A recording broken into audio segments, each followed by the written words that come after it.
శ్రీ పోతన భాగవత భక్తి యోగం. గానం అభినవ పోతన, ఆంధ్ర భాగవత శుకయోగి బ్రహ్మశ్రీ వేదమూర్తులైన కరణె కృష్ణమూర్తి భాగవతార్ గారు.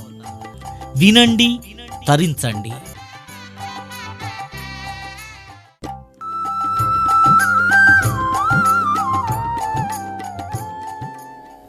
పరీక్ష నరేంద్ర, ఒక్కసారి గ్రహణ స్నానం, సూర్యగ్రహణం వస్తే ఆ గ్రహణ స్నానానికి అందరూ బయలుదేరి వెళ్ళారు. కృష్ణ భక్తులు ఎంతమంది ఉన్నారో, 56 రాజ్యాల కృష్ణ భక్తులందరూ ఎక్కడ శమంతక పంచకం దగ్గర ఇవో ఈ గ్రహణ స్నానం చేసినారు అందరూ. మరి అటువంటి ఒక్క సమయం లోపల గోపికలు కూడా వచ్చారు, కానీ వాళ్ళు ఏకాంతంలో ఉంటారు ఎప్పుడు కూడా. వాళ్ళు 10 మందిలోకి రారు. వివిక్త దేశ సేవిత్వం అరచరి జన సంసది, ఏకాంతంలో ఉంటారు, 10 మందిలోకి రారు వాళ్ళు. ఎందుకంటే భక్తి రహస్యమైనటువంటిదండి. హేమం పరమం గుష్యం అంటాడు పరమాత్మ. ఆ గుష్యాన్ని బయట పెట్టుకోకూడదు ఎప్పుడు కూడా. బయట పడ్డదంటే ఏవో మేకలు వచ్చి వేసుకుపోతాయి, బయట పడకూడదు. అందరిలాగానే ఉండాలి. అంతరంగం లోపల ఆ పరమాత్మ యొక్క ధ్యానం, ప్రేమ, భక్తి అన్నీ ఉండాలట. ఈ గోపికలు అందరినీ యోగక్షేమాలు అడిగినాడు పరమాత్ముడు. ఈ గోపికల దగ్గరికే వచ్చాడు. అంగనలారా, మీ తపస్సు ఫలించింది, మీకేం కావాలో కోరుకోమన్నాడు. అప్పుడు వాళ్ళు దేహభావాన్ని విడిచి ఆ గోపికలు కృష్ణ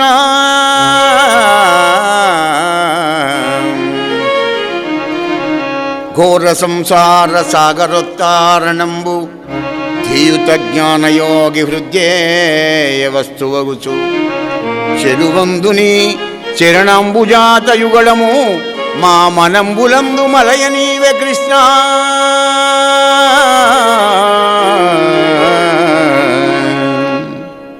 జ్ఞానాన్ని ప్రసాదించే, భక్తిని, వైరాగ్యాన్ని ప్రసాదించే, సంసార తాపాన్ని దూరం చేసేటువంటి నీ దివ్యమైన కోమలమైన నీ పాదాలను ఎప్పుడు మా హృదయంలో ఉంచు మాధవా, మాకు ఏది వద్దు అన్నారు. భక్తికి అదే అన్నమాట. ధర్మరాజు వచ్చాడు. ధర్మరాజు యోగక్షేమాలన్నీ కూడా అడిగినాడు.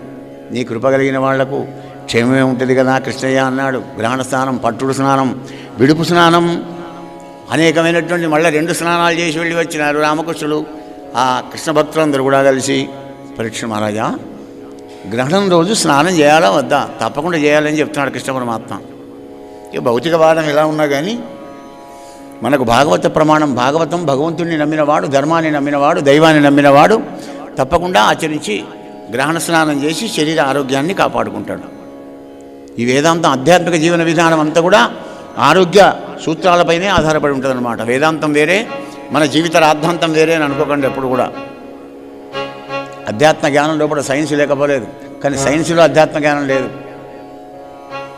సైన్స్ అంటే శాస్త్రం. భాగవత శాస్త్రాన్ని మించిన శాస్త్రం లేదుగా. జై శ్రీకృష్ణ.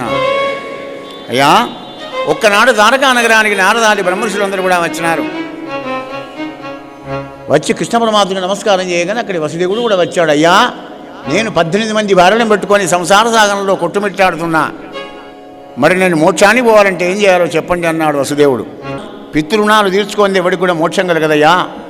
కృష్ణ పరమాత్మని బలరామునికి అన్నావు, మరి చక్కటి పితృణాన్ని తీర్చుకున్నావు, స్వాధ్యాయనం చేస్తున్నావు, ఋషుల రుణాన్ని తీర్చుకున్నావు, ఒక యజ్ఞం చేయవయ్యా, దేవతల రుణం కూడా తీరిపోతుంది, నీకు మోక్షం సిద్ధిస్తుంది వసుదేవ అంటే, అయ్యా దానికి మీరే ముహూర్తం పెట్టుండే అని వాళ్ళ చేత ముహూర్తం పెట్టుకొని 18 మంది భార్యలను కూర్చొని పెట్టుకొని యజ్ఞం చేసి హాయిగా మరి ఆ కృతకృత్యుడైన ఆడు వసుదేవుడు. పరీక్ష నరేంద్ర, ఒక్కనాడు దేవకీదేవి రామకృష్ణుని పిలిచింది. రామ రామ అప్రమే ఆత్మన్ కృష్ణ యోగేశ్వరేశ్వర వేదాహం వాం విశ్వసృజామీశ్వరావాది పురుష. జగదీశ్వరుడైనటువంటి రామా, కృష్ణ ఇలా రండి నాయన అనగానే, అమ్మా ఏమిటి సంగతి అని అడిగాడు. చూడండి బాబు, మీకంటే మొదలు పుట్టి కంసుని చేతిలో కనీసం ఆ పిల్లవాళ్ళను కళ్ళతోనే చూడలేదు, వాళ్ళకు నా స్తన్యపానం కూడా ఇవ్వలేదు కొడుకులారా. కనుక మీరు సర్వనియంతలు కనుక నా అప్పటి ఆ షడ్గరుపులు 6 కుమారులు ఎక్కడ ఉన్నారో గవళ్ళని తీసుకువచ్చి నాకు అప్పయ్యప్ప కొడుకాను సాందీపని మహాముని గురుపుత్రుని కూడా తెచ్చిచ్చావట కదా అని అడిగింది. అమ్మా ఎందుకు ప్రతినాడుతున్నావు, ఆజ్ఞాపించు నాకు అన్నాడు కృష్ణ పరమాత్మ. అని బయలుదేరి వెళ్ళాడు. ఎక్కడ ఉన్నారు? సుతలంలో ఉన్నారు, బలిచక్రవర్తి దగ్గర. సప్త సముద్రాలు దాటి వెళ్ళాడు అమెరికా. సప్త సముద్రాలు ఆవర బలిచక్రవర్తి దగ్గర ఉన్నారు ఆ షడ్గరుపులు 6. కృష్ణుని చూడగానే ఇదివరకే వామనమూర్తి రూపంలో ఉన్నాడు గేట్ కీపరై గోర్ఖా, ఇప్పుడు మళ్ళీ కృష్ణ రూపంలో అయినాడు. అప్పుడు బలిచక్రవర్తి హితకోటితో ఎదురుగా వెళ్ళి స్వాగతం పలికి పూలు చల్లుకుంటూ పూల నుంచి నడిపించి తీసుకువచ్చి రత్నగజ సింహాసనం మీద కూర్చుండబెట్టి కడిగిన కాళ్ళు కడిగి ఆ కడిగిన కాళ్ళను దుడిచి ఆ మెత్తటి పాదాలను తొడల మీద పెట్టుకొని ధీతుడై ఆ యొక్క బలిచక్రవర్తి నమో భగవతే హరయే పరమాత్మనే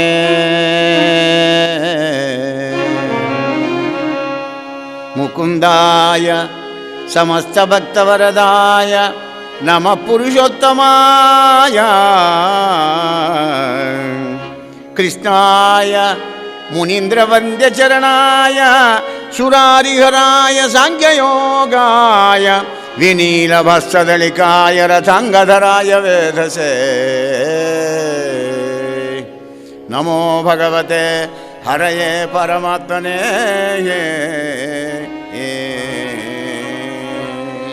కృష్ణ. రజోగుణ తమోగుణం కలిగిన మాలాంటి రక్కసులు నీ దర్శన భాగ్యం దొరకదు కదా పరంధామా, అటువంటి నాకు దర్శనం ఇచ్చి నా జన్మను ధన్యం చేశావన్నాడు బలిచక్రవర్తి. దేవా దేవా కృష్ణ, ఏ నరుండైననేమి శ్రద్ధాగరిష్ట చిత్తుండై నిన్ను సేవించును అట్టి మహాత్ముండు విధిచోయితంబైన ప్రమాణం వలన విముక్తుండై వర్తించు కదా వాసుదేవా అని బలిచక్రవర్తి తన ధన్యుడైనట్టుగా భావిస్తూ కృష్ణునితో మరీ ఇలా అన్నాడు. కంటి కంటి భవాబ్ది దాటగా కంటి ముక్తి నిదానమున్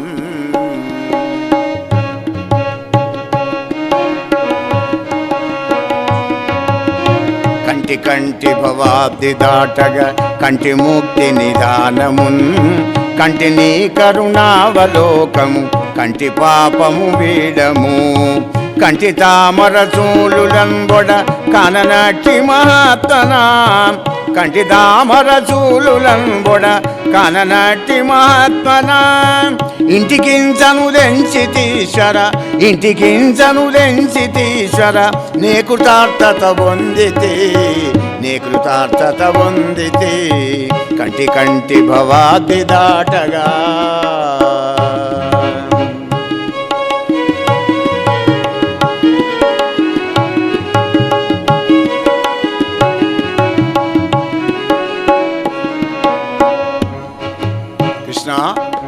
శ్రీకృష్ణ, ఈనాడు నా జన్మం ధన్యమైపోయింది.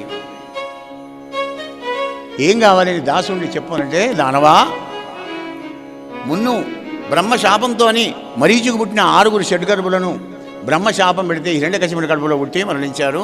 అక్కడ వాళ్ళ 6 దేవకి గర్భంలో పుట్టారు కనుక 6 పిల్లవాళ్ళను పుట్టు గుడ్లను తీసుకువచ్చిమ్మంటే అప్పుడే పుట్టిన పిల్లవాళ్ళని తీసుకువచ్చి ఇచ్చాడు బలిచక్రవర్తి. అప్పుడు తీసుకువచ్చి దేవకీదేవికి ఇస్తే ఆ మాతృహృదయం పరవశించిపోయి చనుబాలిచ్చిందయ్యా పరీక్ష నరేంద్ర. వాళ్ళకు కూడా శాప విమోచమైంది. చచ్చిన బాలుడన్ గ్రమ్మరదెచ్చుడం కడు చిత్రమనుసు దేవకి మదిలో అచ్చరుబడి అంతయు అచ్చపు శ్రీహరి మాయగా కయనిదలంచ నరేంద్ర. చచ్చిన వాళ్ళని తీసుకువచ్చుడు ఏంది? సాక్షాత్ పరబ్రహ్మ స్వరూపుడే నా కొడుకు కాదు, శ్రీహరి కృష్ణ పరమాత్మ. మహారాజా, కృష్ణలీల ఆ విధంగా వినిపించి మరొక లీల చెప్తున్నానయ్యా రాజా విను. మిథిలానగరంలో ఒక బ్రాహ్మడు, ఒక రాజు, శబళాశ్వుడనే రాజు, శృతశ్రవుడనే బ్రాహ్మడు, ఇద్దరు కూడా కృష్ణ భక్తులే. ఒక 10 మంది బ్రహ్మఋషులను తీసుకొని కృష్ణ పరమాత్మ పోయినాడు వాళ్ళ ఇంటికి. ఒకేసారి ఇటు అటు పొంగనిన తుంగచాప వేసి ఇత్తడి పళ్ళెంలో కూడా కాళ్ళు కడిగి ఈయన భక్తి కొద్ది ఈయన చేస్తున్నాడు. అక్కడ నవరత్న ఖచ్చితమైన సింహాసనం పెట్టాడు. రాజు కదా, ఐశ్వర్యవంతుడు. ఐశ్వర్యం ఉండి కూడా భగవంతునికి ఎవడైతే తక్కువ చేస్తాడో వాడు మళ్ళీ ఎక్కడ వేసినా అక్కడ అంటే 102వ పాము మింగుతుంది, మళ్ళీ మొదటికి వస్తాడు. అనంత హస్తాలతో ఆ పరమాత్ముడు ఇస్తున్నప్పుడు ఆ పరమాత్మనికి వినియోగం చేయనటువంటి నీ ధనం ఎందుకురా వెధవా అంటాడు పరమాత్మ. నేను ఎందుకు ఇచ్చా నీకు? దానం, ధర్మం, పరోపకారం ఇటువంటివి చేసి మళ్ళీ వచ్చే జన్మలో మళ్ళీ ధనవంతుడై పుట్టి మళ్ళీ దాన ధర్మాలు చేసుకుంటూ హాయిగా ఉండరా నేను ఇస్తే అంతా నీ దగ్గరనే పెట్టుకొని ఉంచుకొని నా కొడుకు నా మనమడికి నా ముని మనమడికి నా తాత ఇంకో మనమడికి అని ఉంచుకుంటామేరా అని పరమాత్ముడు గొప్పడతాడు. అంతే భగవంతుని వినియోగం చేశాడు అక్కడ రాజు. ఈయన అప్పుడు అన్నాడు కదా, నాయనలారా నేను మీరు ఎప్పుడు పిలిస్తే అప్పుడే వస్తా, కానీ ఇవ ఈ దుష్ప్రాపులైన బ్రాహ్మణోత్తంలో బ్రహ్మజ్ఞానులు రారు, వీళ్ళని పూజ చేయమని చెప్పినాడు. ఎందుకంటే వీళ్ళ మీద నాకున్నంత ప్రేమ, వీళ్ళు సంతోషపడితే నాకు ఆనందం, కానీ నన్ను మీరు ఎన్ని చేసినా కానీ నాకేం సంతోషం కలగదన్నాడు. ఎందుకంటే నామది విప్రులపై గల ప్రేమము, నామది విప్రులపై గల ప్రేమము, నా తనువునందు వెట్టని కథనం భూమి సురులర్హులు నీవి మునులను పూజ చేయుమా యుద్ధ చరిత్ర. బ్రహ్మజ్ఞానులు అంటే నాకు చాలా ఇష్టం ఆయన. వాళ్ళు సంతోషపడితే నేను అమితానందపడతా, నాకు చేస్తే నాకు ఆనందం కలగదు. నన్ను నమ్ముకొని జీవించే బీద బ్రాహ్మణి కష్టాన్ని ఎవడైతే దూరం చేస్తాడో వాణ్ణి నేను కోటీశ్వరునిగా చేస్తానని ప్రమాణం చేస్తాడు కృష్ణ పరమాత్మ. అంత బ్రాహ్మణ ప్రియుడు ఆ పరమాత్ముడు. పరీక్ష మహారాజా అగో ఆ విధంగా ఇటు రాజు బ్రాహ్మణుడు ఇద్దరు కూడా ఆ బ్రహ్మజ్ఞానులు కూడా పూజించి ధన్యులైనారా అనగానే అప్పుడు పరీక్షిత్ అంటున్నాడు, గురుదేవా ప్రళయకాలంలో కూడా నారాయణమూర్తి మర్యాదలో పడుకొని కాలబడిన వెళ్ళి నోట్లో పెట్టుకొని ఉంటాడు కదా, అప్పుడంతా జలమయమని చెప్తారే, ఆ సమయంలో కూడా శబ్దబ్రహ్మైనటువంటి వేదాలు ఏమని స్తోత్రం చేస్తాయి చెప్పున్నారు. పరీక్ష మహారాజా విను, ఆ జలమయమైన సమయంలో కూడా మొదటికి బ్రహ్మదేవుని ముఖంలోంచి పుట్టిన వేదాలు ఇలా అంటాయి. శ్రీహరి జయ జయ దేవా నారాయణ, భరిత నిరాగ తత్తుడగు పంధుడు శీతలవారి గృంకి దుష్కరమగు తాపముందరగు కైవడి సంసరణోగ్రతాపముందరమున బాయుచుందురు నిన్ను భజించు మహాత్మకుల్ జరామరణ మనోగుణంబుల క్రమంబుగా పాయుట ఏమి చెప్పెడి కృష్ణ. ఎండాకాలం వేసవి కాలంలో కూడా ప్రయాణం చేసే బాటసారి చెమటలు ఓసి శరీరం అంతా నాలుగంటకపోయి దాహం వేస్తుంటే చల్లటి తీయటి నీళ్లు కడుపు నిండా తాగి కమ్మ స్నానం చేస్తే ఈ దేహానికి ఎంత ఆనందం కలుగుతుందో.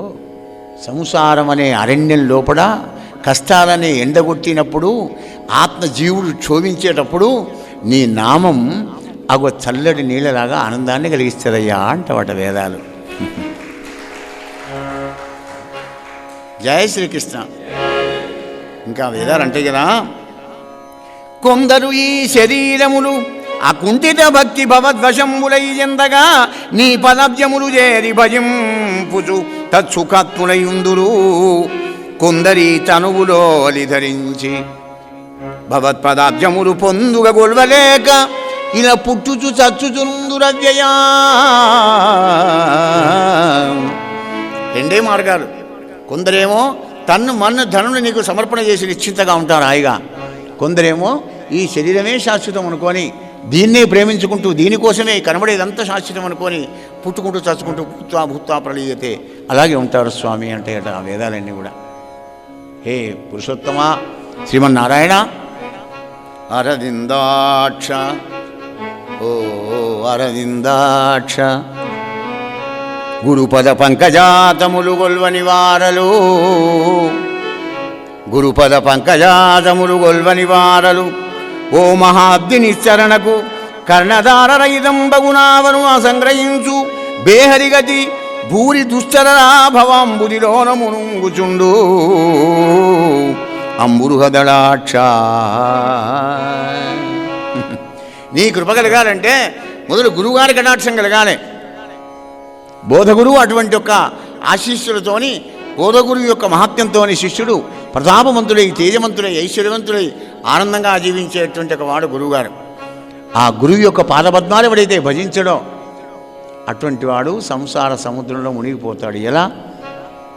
నావ వేసుకొని కిరాణా సామానంతా పట్టుకొని గంగావలికి వెళ్ళి అక్కడ ఎంత బిజినెస్ వ్యాపారం చేద్దామని బయలుదేరి వెళ్తున్నాడు. ఓడలు అన్నీ పెట్టుకున్నాడు, కానీ పడవ నడిపేవాడే లేడు. పడవ నడిపే వాళ్ళు లేనప్పుడు వీళ్ళు పడవ పోతుందా అవతల అద్దరికి ఎలా పోతుంది? నడిమిన ఒక కయ్య వస్తుంది, ఆయనతో పడవ బొర్రపడుతుంది, సామాన్లు పోతాయి, వీడు పోతాడు. అలాగే గురువు లేని విద్య గుడ్డి విద్య. ఆ గురువుగారి యొక్క శుభాశీస్సులతో గురి చూపేవాడే గురువుగారు. నడిచేది నువ్వైనా కానీ నాయన అవి అక్కడ ముళ్ళు ఉంటాయి, ఆ తర్వాత ఇసుక వస్తుంది, కాసేపు పోయినాక బురద వస్తుంది, ఆ తర్వాత చక్కటి రోడ్డు ఉంటుంది నాయన అని చెప్తాడు గురువుగారు.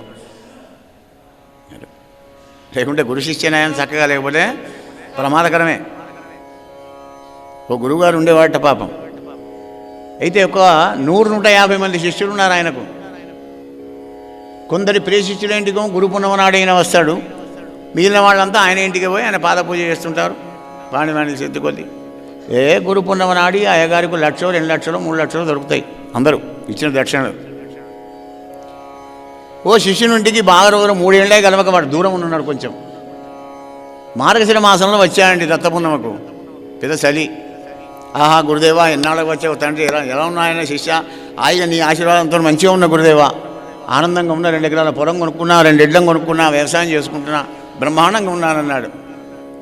గురుదేవా నువ్వు వస్తూనే మామిడి పోతామంటే మాత్రం నేను ఊరుకోను, ఒక 3 రోజులు మా ఇంట్లోనే ఉండాలని. అలాగే ఉంటాలేరా, ఏం బాధ లేదు అన్నాడు గురువుగారు. కూర్చున్నాడు. ఇంట్లో కూర్చో ముందర శాలువా కప్పుకొని, పాపం కాశ్మీర్ శాలువా నాడంటే 1000 రూపాయలు ఉండేది అప్పుడు, కాస్ట్లీ, మంచి ప్యూర్ శాలువా కప్పుకొని కూర్చొని జపం చేసుకుంటూ చూస్తుంటే అక్కడ 2 పుల్లెట్లు ఉన్నాయి, తెల్లటెట్లు మంచిగా ఉన్నాయి. ఆ ఎడ్లను చూశాడు. అరే శిష్యునికి నేను వెళ్ళిపోయే లోపల మెల్లగా ఎట్లా అన్న చేసి 2 ఎడ్లను ఫిట్టింగ్ పెట్టాలి, ఆశ్రమంలో ఉన్న 2 ఎకరాల పొలం నేను దున్నుకోవాలంటే గురుదక్షిణ కిందికి 2 ఎడ్డీరా నాయన అని చెప్పచ్చు అని మనసులో మూడకపడ్డది గురువుగారికి. రోజు ఈయన ఈ శాలువ కప్పుకొని ఇక్కడ జపం చేసుకుంటూ కూర్చున్నాడు కదా. శిష్యుడు చూశాడు, అబ్బా గురువుగారి దగ్గర ఎంత శాలువ, సూపర్ శాలువ ఉన్నది, వెళ్ళిపోగా 2 కాళ్ళు అందుకుంటా, ఎట్లా చేసి గురుదేవాకి శాలువ నాకు ఇవ్వని దండం పెడతా అని దీని మనసులో పడ్డది. చూడండి, 3వ నాడు అరే గురు పూజ చేసుకోమని వెళ్ళిపోతాయిగా. గురుదేవా ఈ గురు పూజ నేను నీ పాదాలు కడిగి నీ జలం మీరే చల్లుకుంటానయ్యా, మరి నీకు గురుదక్షిణ ఏమంటావు గురుదేవా? నేనంత పెద్ద ఐశ్వర్యవంతుని కాదని నీకు తెలుసు కదా, అంతే కొడుకా నిన్ను మాత్రం అంత కోట్లు అడుగుతానా లక్షలా? ఏం కావాలి గురుదేవా? ఇస్తాను తీసుకోండి అన్నాడు. ఏం లేదురా కొడుక, ఆశ్రమంలో 2 ఎకరాల పొలం దున్నుకోవాలి, గా 2 ఎడ్ల నాకీరా. ఇంత ఫిట్టింగ్ పెట్టావు, మొన్ననే 1000 రూపాయలు పెట్టి కొనుక్కున్నాను నేను. నాటికాలం కనుక 1000 రూపాయలు దొరికాయి, ఇప్పుడు 1,00,000 కావాలి ఒక ఎద్దుకు, మంచి ఎద్దుకు. ఎట్లున్నదా మంచి గురుదేవా, మీకంటే ఎక్కువ ఉన్నది. గురు సాక్షాత్ పరబ్రహ్మ తస్మై శ్రీ గురవే నమః. గురుదేవా తప్పకుండా మీ కోరిక తీరుస్తా. నాయన శిష్య ఆనందమైందిరా అన్నాడు. ఆనందం కాదు గురుదేవా, మరి నాకు ఒక చిన్న వరాన్ని ఇవ్వాలి మీరు. తప్పకుండా ఇస్తాను కొడుకు అన్నాడు. గురుదేవా ఏం లేదు, నువ్వు కప్పుకున్నగా శాలువ నాకు నీ ప్రసాదంగా ఇచ్చిపో, నీ దండం పెడదా. అప్పవిని దుంపదేగా 1000 రూపాయల గుగ్గం పెట్టాడు కదా గురువుగారు. విన్నారా? అవి గురు శిష్య న్యాయం గట్ల ఉంటే వీడికి ఎన్నడూ బోధ కలగాలి, ఎన్నడూ జ్ఞానం కలగాలి, వీడు ఎన్నడూ సంసార సాగరాన్ని దాటాలి. నిక్కచ్చిగా నువ్వు ఇది చేసేది తప్పురా నాయన, ఈ మార్గంలో ఏం చెప్పాలి. అవధూత చింతన శ్రీ గురుదేవ దత్త. పరీక్ష నరేంద్ర, ఈ విధంగా గురు పాద పంకజాలు ఎవరైతే కొలుస్తుంటాడో వాడి సంసార సముద్రాన్ని దాటుతాడయ్యా పరీక్ష నరేంద్ర అని చెప్పగానే అప్పుడు పరీక్షిత్ అడుగుతున్నాడు, హే శుకదేవా, ఈ బ్రహ్మ విష్ణు మహేశ్వరుల లోపల శంకరుని బ్రహ్మను ఆరాధించిన వాళ్ళు అష్టైశ్వర్యాలు అనుభవించుకుని భోగ జీవితం గడుపుతారు, మరి కృష్ణ పరమాత్ముని ధ్యానించే వాళ్ళంతా అష్ట కష్టాలు పడుతుంటారు ఎందుకయ్యా అని అడిగాడు. రాజా నువ్వు అడిగినట్టే బదరికావనంలో నారాయణమూర్తిని నారదులు అడిగాడు. ఆ నారదుల వారు మా నాన్నకు చెప్తే మా నాన్నగారి దగ్గర నేను విన్నానయ్యా, ఆ విషయం చెప్తా వినమన్నాడు శుకదేవుల వారు. పరీక్ష మహారాజా, వసుమతీనాథ, నారాయణమూర్తి అన్నాడు కదా, నారదా, ఎవని మీద నాకు అనుగ్రహ బుద్ధి పడమునో వాణి అఖిల విత్తములు నేనపహరింతు. హరించిన వాడు ధనహీనుండగుచు సంతాపమందుచు విడుతురు బంధువులు అవిధమున ఒంటరి అయి చేయలేదు లేక మరి అఖిల కార్యభారంబులుడికి మద్భక్తులతో మైత్రి సలిపి నా భక్తులు అవుతాడు వాడప్పుడు. సంపూర్ణంగా నేను ఎవరినైతే అనుగ్రహించగోరుతానో వానికి నాది అన్నది ఏది లేకుండా చేస్తానన్నాడండి. అంత నీదే కృష్ణ అనేటి పరిస్థితి కలిగిస్తాడట. ఆ తర్వాత తమేవాహం నేనేవాడు వాడే నేను జ్ఞాని తాత్వయమేమతం మొదటి మాత్రం కష్టపెడతా. అందుకే అంటాడు పరమాత్మ ఎత్తదగ్రే విషమివా పరిణామే అమృతోపమం తత్సుఖం సాత్వికం ప్రోక్తం ఆత్మబుద్ధి ప్రసాదజం. సత్వగుణం కష్టం కదా, ఓడి తిట్టినా తలగ వంచుకోవాలి, బాధపడకూడదు. లోపల మానవ శీతోష్ణాలు సుఖదుఖాలు కలిమిలేములు వీటన్నింటి సమదృష్టిలో చూడాలంటే వటిగానే అవుతుందా? చిరకాల సాధన, అనేక జన్మల యోగబలం ఇవన్నీ కావాలి. బహూనాం జన్మనామంతే జ్ఞానమాన్మాం ప్రబద్ధతే. అనేక జన్మలు గడవాలి కదా. అగో అటువంటిది కనుకనే నా తెలుగుకి ఎవరు రాడతారు నాయన, కష్టమని చెప్పే అందరూ శివుణ్ణి బ్రహ్మను భజించి ఇతర దేవతలను భజించి వాళ్ళ కోరికలు తీర్చుకుంటారు బాబు. మనకు దీనికి ఉదాహరణ చెప్తున్న పరీక్ష మహారాజా విను. కేదార తీర్థం దగ్గర వృకాసురుడు అనేటువంటి ఒక రాక్షసుడు స్నానం చేసుకుంటుంటే ఆ మార్గం గుండా నారద మహర్షి పోతుంటే మునీంద్ర అని వచ్చాడు, అడ్డం తిరిగాడు. ఏమిట్రా అయ్యా, బ్రహ్మాదిష్టు మహేశ్వరు లోపల తొందరగా ప్రత్యక్షమయ్యేవాడు ఎవరు చెప్పబోయా అన్నాడు. తొందరగా ప్రత్యక్షమయ్యేవాడు మహాదేవుడు శంకర భగవానుడు బోళాశంకరుడు నాయన అన్నాడు. ముగ్గురులో కల్లా మంత్రం చెప్పు వాంఛ నిదానం పెడతా అన్నాడు. అనగానే నమశివాయ ఓం నమశివాయ పంచాక్షరం అని చెప్పినాడు. కేదారతీర్థంలో స్నానం చేశాడు, అక్కడ కూర్చున్నాడు. నమశివాయ అని శంకర భగవాన్ని ప్రార్థన చేస్తున్నాడు ఆ వృకాసురుడు. వాడు రాక్షసుడు అయినా కానీ ఆ భగవంతుని యొక్క నామాన్ని స్మరిస్తూ ఉన్నాడు. ధవళాచల మందిరా ధవళాచల మందిరా గౌరీ మనోహరా ధవళాచల మందిరా గౌరీ మనోహరా ధవళాచల మందిరా దరి జరి వర మొసగి దయ చూడజాగేలా దరి జరి వర మొసగి దయ చూపజాగేలా ధవళాచల మందిరా గౌరీ మనోహరా ధవళాచల మందిరా.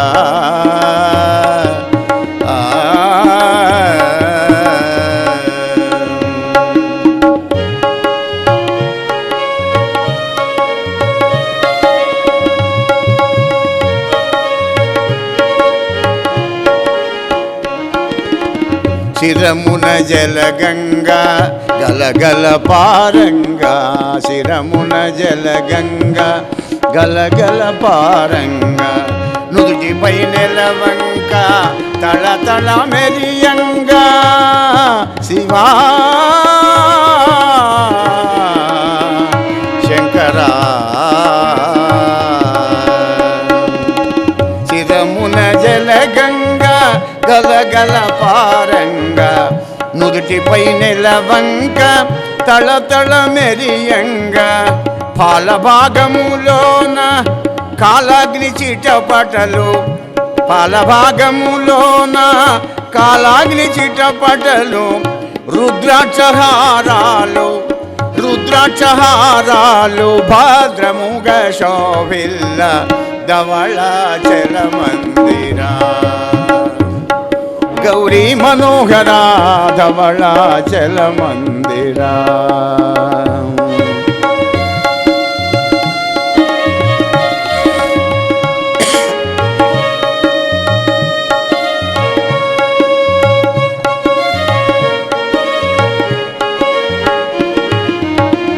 మెడలోన నాగన్న బుసబుసమనుచుండ మెడలోన నాగన్న బుసబుసమనుచుండ నీ వామ భాగాన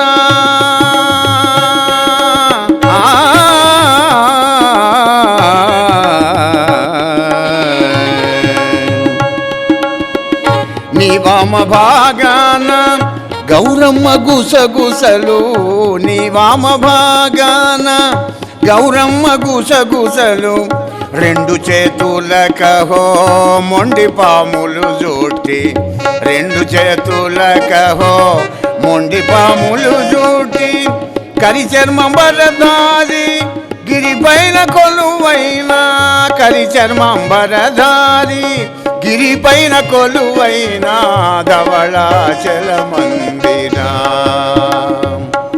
గౌరీ మనోహరా ధవళాచల మందిరా.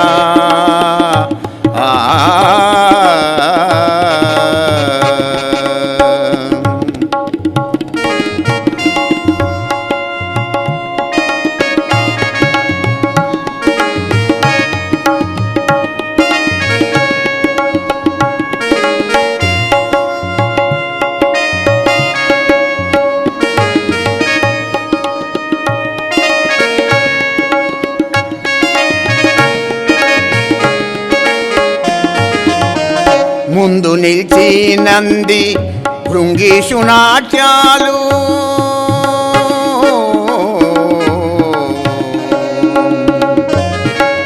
ముందు నిలిచి నంది భృంగీషు నాట్యాలు, శరభ శరభాయనుచు నీ భక్తగానాలు. శరభ శరభా శరభ శరభా శరభ శరభాయనుచు నీ భక్తగానాలు, ఠక్క నినాదాలు ఢమరుకము మ్రోయంగా, ఠక్క నినాదాలు ఢమరుకము మ్రోయంగా.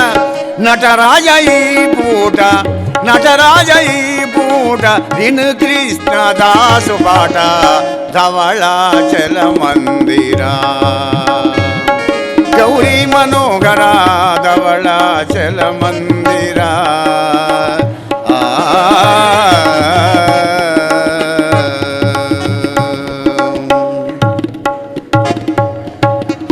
నమ పార్వతీపదే హర హర మహాదేవ్. ప్రసన్నం కాలే శివుడు. అంత తొందరగా అవుతాడా? ముగ్గురు లోపల తొందరగా అవుతాడని చెప్పాడు. 3 నెలలు చేశాడు, 6 నెలలు, 8 నెలలు రాలే. శంకరా, నారదుడేమో తొందరగా ప్రత్యక్షమని చెప్పాడు. మరి నువ్వేమో ఇంకా ప్రత్యక్షం కాలేదు. స్వామి అగ్నిహోత్రం ప్రజ్వలింపజేసి రేపుగా ఇంత మాంసం కోసి శివాయ స్వాహ అంటున్నాడు. అయినా 3-4 నెలలు ప్రసన్నం కాలేదు పరమశివుడు. శంకరా, ఇక నా గోపిక నశించిందయ్యా. నారదుడు మాట అబద్ధంలో నాకు ఎరికే. ఇక నా తలకాయ నరుకుతానికి కత్తి ఇక్కడ పెట్టాడండి. ఇక్కడ పెట్టంగానే ప్రసన్నమైనాడు ఇందుమగుడు. భక్త, ఏం కావాలి కోరుకోమన్నాడు. వందనం వాచరించి హే ఇందుమగుడా పాలలోచన వరదా. శంకరా, మత్పాణితలంబు నేనెవ్వని తల మీద ఇడిన వాణి మస్తకము 100 వ్రయ్యలై మడియ నీవే. శంకరా, నేనెవ్వని నెత్తిన చేయబడితే వాణి శిరస్సు వెయ్యి అక్కడ కినపడాలి. ఇచ్చపోర నాయన, ఎక్కడి పోతే నీదేనే పెట్టి చూస్తా వాడు. ఒరి పీడ పాడగాను. ముందర శివయ్య, వెనకాల ప్రకాశుడు, ఏర్లు కొండలు అరణ్యం పట్టుకొని ముందర శంకరభూమాడు పోతున్నాడు. బోళాతనానికి ఎంత ప్రమాదకరమో చూశారా? ఎంత కష్టమండి. బోళగా ఉంటే అందరు కలగ చేస్తారు. పాపం విషయం ఆయనకేవో ఇచ్చారు, తాగాడు. ఆధారం తాగాడు. భక్తులందరూ కొంచెం స్తోత్రం చేయంగానే ఉబ్బులింగడు. అప్పుడే వరాలు ఇస్తాడు. ఆ వరాలు గోపి ఈయనకు ఎంత ఘోష వచ్చిందో. ముందర శివయ్య ఉరుకుతున్నాడు, వెనకాల వృకాసుడు ఉరుకుతున్నాడు. అలా పోయారు. భక్త పాలన కళా సంరంభకుడైన శ్రీహరి, లోక రక్షాకరంభకుడైన నారాయణమూర్తి బ్రహ్మచారి వేషంతో వచ్చాడు. శివుడు పోయి అలా చెడుస్తాడు, దాక్కున్నాడు. ఈ మధ్యలో వీడు రాక్షసుని ముందరికి, దానముని ముందరికి వచ్చాడు.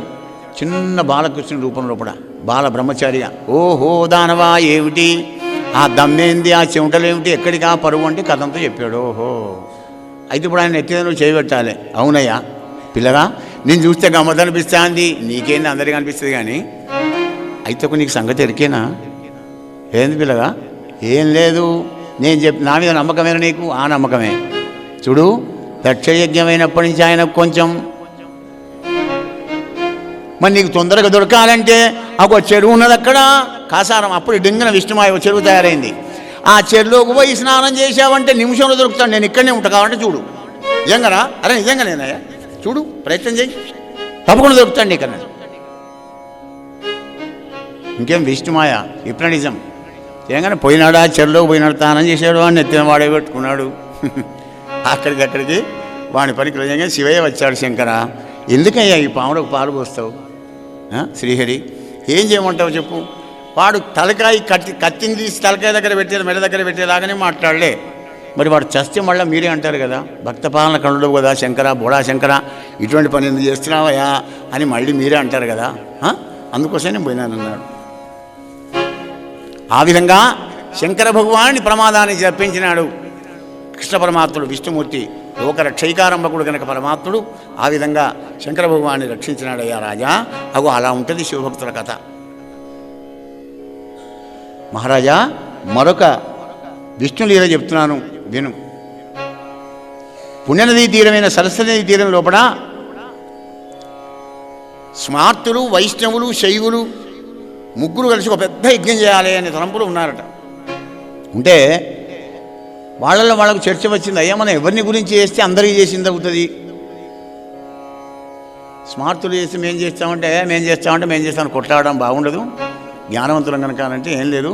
మహాప్రాజ్ఞుడైన భృగు మహర్షి ఉన్నాడు కదా, ఈ భృగు మహర్షిని తోలిస్తాం, ఆయనే అన్నీ మనకు తెలుసుకొని వస్తాడు అంటే మంచిదని భృగు మహర్షిని పరీక్ష కోసం పంపిస్తే నేరుగా బ్రహ్మలోకం పోయినాడు గంభీరంగా. హే బ్రహ్మదేవా, క్షేమమే కదా.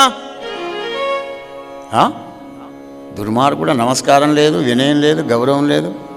ఆయన కోపానికి వచ్చాడు. కోపానికి వచ్చి ఏమిరా ఏమంటావులా, పద్మసంభవ, రజోగుణంతో నేనే సృష్టికర్తనే అహంకారం ఉన్నది కనుక నిన్ను పూజించడం కూడా అది అర్థమే అనుకున్నాడు. అక్కడి నుంచి బయలుదేరి కైలాసం బయలుదేరి వెళ్ళాడు. ఎప్పుడు పోయినా శంకర, మృత్యుంజయ, పాపనాశ, భవ, శివ, నమో నమః అనుకుంటూ పోయే భృగు మహర్షి శంకర గౌరీదేవితో హాయిగా ఉన్నావా అని అన్నాడు. పోయి దుర్మార్గుడా అని త్రిశూలం తీశాడు ఆయన. శంకర, నువ్వు కూడా శుద్ధ సత్వగుణంలో కలిసేటువంటి వాడివే, నువ్వు తమో గుణభవంతుడు అని పోయి వైకుంఠం వెళ్ళాడు. వైకుంఠంలో లక్ష్మీదేవితో సరసాలాడుతున్న విష్ణు పరమాత్మ దగ్గరికి వెళ్ళి చెప్పా పెట్టకుండా వక్షస్థలంలో ఒక్క తన్నుదన్నాడండి. తక్కువ లేచాడు. అగో అదే సమయంలోనే కదా లక్ష్మీదేవి కోపం వచ్చి శాపం పెట్టి భూలోకాన్ని తిరిగి వస్తుంది, ఇక బాపనేది అంతే నువ్వు పడతావు అని. అది మొదటి కోపం కదా. భూలోకం వస్తే మరి ఈయన ఊరికి వచ్చి అప్పుడు శ్రీనివాసగా ఉండి అష్టకష్టాలు పడి మన కోసమని ఏడుకొండల వాడుగా అక్కడ నిలబడి విగ్రహంగా మారి ఏడుకొండల వెంకటరమణుడై మన కష్టాలని సంకటాలని కూడా తీరుస్తున్నాడు. ఏడుకొండల వెంకటరమణ గోవిందా గో. అయ్యా అలా తన్నగానే ఆమె లేచి వెళ్ళిపోయింది. ఈయన వెంటనే కిందికి వచ్చాడు. భృగు మహర్షిని కూర్చొని పెట్టాడు సింహాసనం మీద. మునీంద్రా,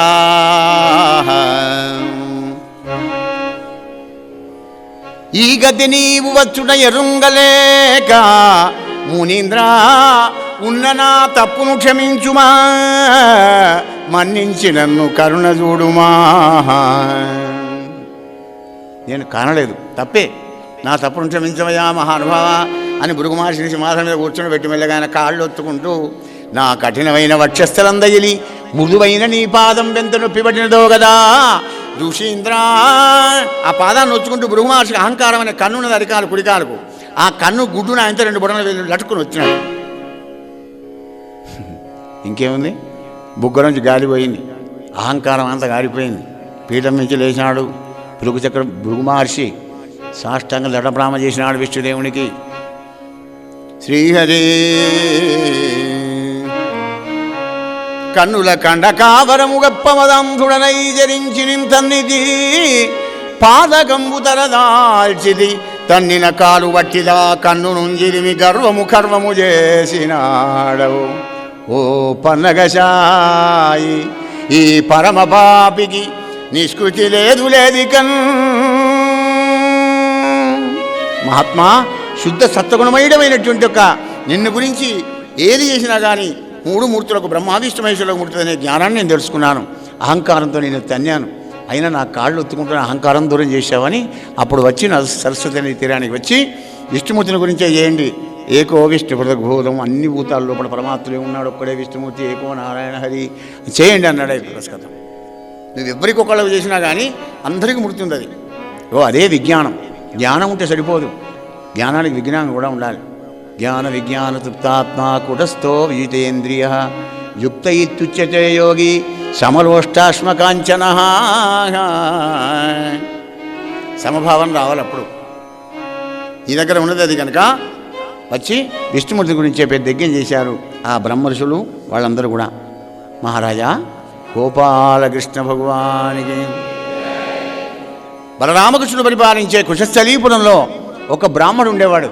ఆ బ్రాహ్మడికి పిల్లవాడు పుట్టంగానే మరణించేవాడు పాపం. పిల్లవాడు పుట్టంగానే మరణిస్తే కుశస్థలీపురంలో బలరాముడు పరిపాలించే రాజద్వారం దగ్గరికి వచ్చి పాపం రాజును వాళ్ళని తిట్టేవాడు అనమాట. రాజు ధర్మాత్ముడు ఏదంటే తండ్రి ముందర కొడుకు ఎవడైనా మరణిస్తాడా, వీళ్ళంతా ధర్మాత్ములే, ధర్మాత్ములు అనుకున్నా నేను, నా కడుపు కాలిపోయింది అని రాజులను వాళ్ళని దూషిస్తూ ఉన్నాడు పాపం. అట్లా 89 పిల్లవాడు వినారండి పాపం.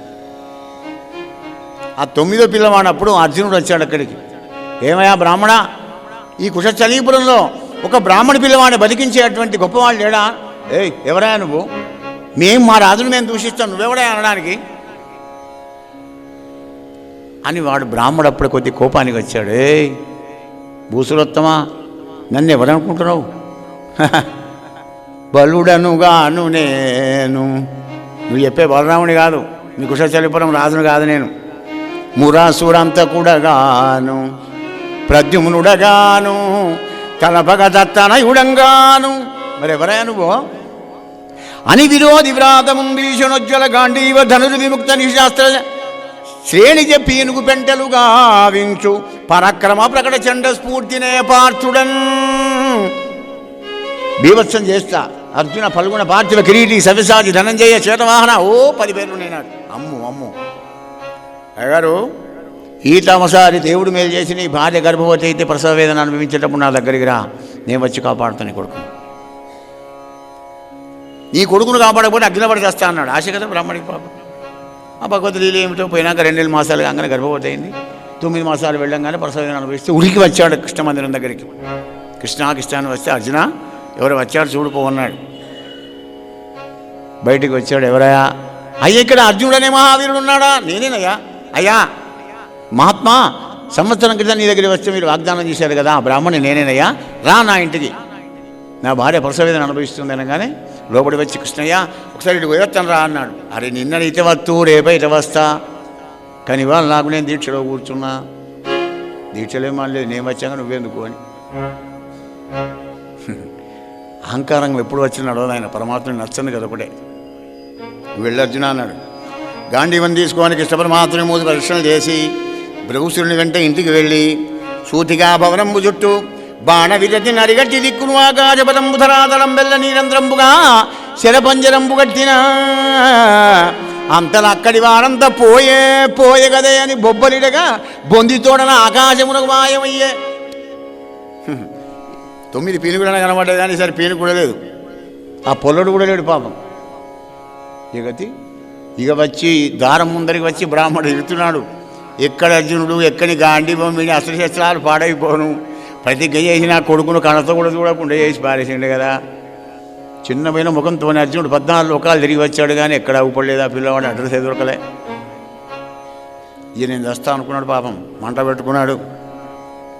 చితి పేర్చుకొని దాని చుట్టూ ప్రదక్షిణలు చేస్తున్నాడు పాపం అర్జునుడు.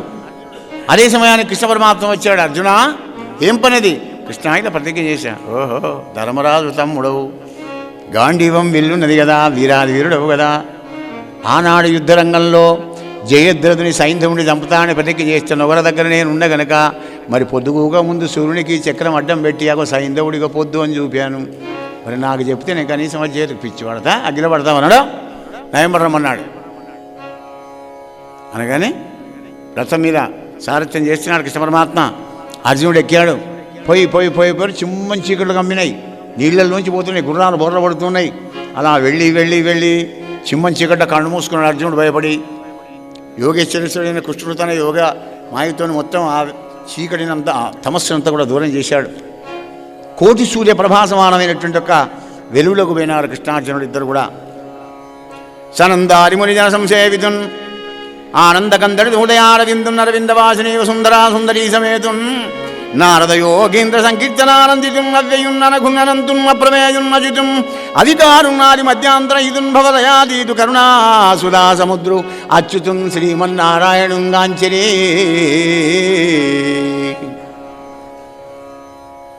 ఆరి 64 కళలతో తేజరిల్లేటువంటి ఒక ఆ పరమాత్మని పాదాల దగ్గర లక్ష్మీదేవి, బొడ్డులో బంగారు పద్మంలో చతుర్ముఖ బ్రహ్మ, పరమ భాగవతోత్తములు, బ్రహ్మఋషులు, రాజఋషులు, దేవఋషులు అందరూ అక్కడ ఉన్నారు.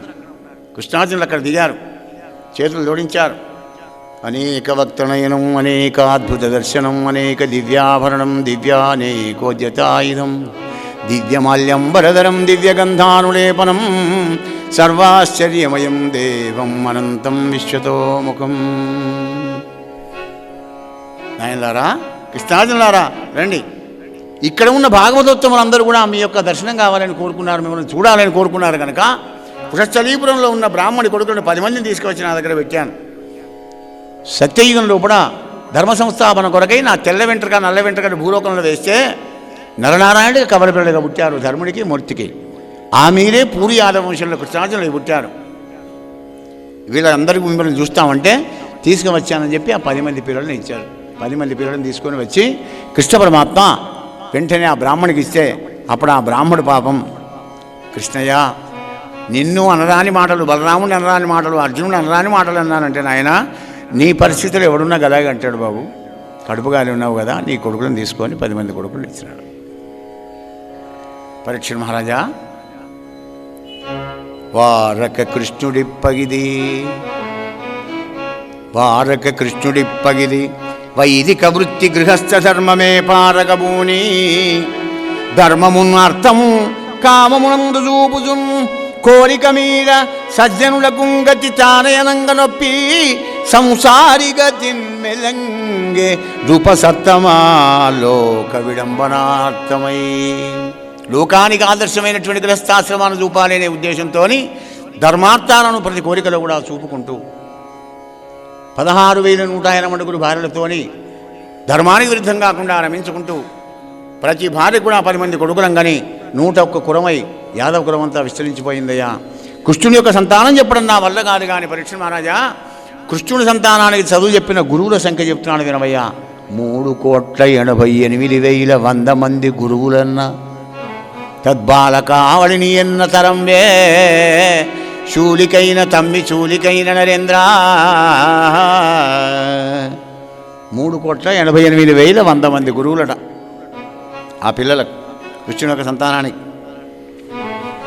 మహారాజా, 16,180 భార్యలు కూడా దాసీలు ఉన్నారని చెప్పి వాళ్ళతో పనులు చెప్పకుండా కృష్ణుడు రాగానే ఎదురుగా వెళ్ళి ఆయన కాళ్ళు కడిగి తుడిచి వాళ్ళ చేతులతో భోజనం పెట్టి ఆయన పడుకున్న తర్వాత ఆయన పాదసేవ చేసుకుంటూ వాళ్ళందరూ కూడా తరించిపోయినారయ్యా రాజా. ఈ విధంగా కృష్ణ పరమాత్ముడు ఆనందమైనటువంటి యొక్క ద్వారకానగరం లోపల షడ్గుణ ఐశ్వర్యవంతుడు యోగేశ్వరేశ్వరుడైన కృష్ణుడు ఆనందంగా ఉన్నాడయ్యా రాజా అని పరీక్షిత్ మహారాజుతో చెప్పి శుకదేవులు వారు అంటున్నారు, మనుజేంద్రోత్తమా మనుజేంద్రోత్తమా నేను నీకు జగన్మాంగల్యమయ్యప్ప చెప్పిన ఈ కృష్ణ కథా సుధారసం సంప్రీతాత్ములై భక్తింద్రోలిన పుణ్యాత్ములుగాంతురిందు సుఖముల్ నిర్ధూత సర్వాగులై అనయంబుంతురింగాంతురు అచ్యుత పదంబైనట్టి కైవల్యమున్ మనుజేంద్రోత్తమా ఏను నీకు త్రిజగన్మాంగల్యమయ్యొప్ప చెప్పిన ఈ కృష్ణ కథా సుధారసం సంప్రీతాత్ములై గురవరాలే ఆనంద బాష్పాలు గార్చుకుంటూ రోమాలు కుక్కరించి బహదానందపడుకుంటే ఎవడైతే కృష్ణ కథా సుధారసాన్ని గ్రోల్తాడో కర్ణేంద్రియాలతోని వాడిక్కడ సుఖపడి అక్కడ అచ్యుతుని యొక్క పదమైన పరమపదంలో కూడా దివ్యానందాన్ని పొందుతాడయ్యా రాజా అని దశమస్కందంలోని కృష్ణలీల సుధారసాన్ని కూడా వినిపించినాడు శుకదేవుల వారు.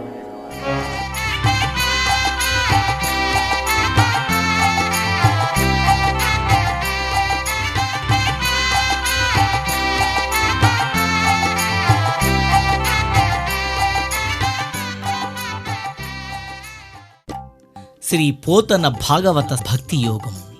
గానం అభినవ పోతన, ఆంధ్ర భాగవత శుకయోగి బ్రహ్మశ్రీ వేదమూర్తులైన కరణె కృష్ణమూర్తి భాగవతార్ గారు. వినండి, తరించండి.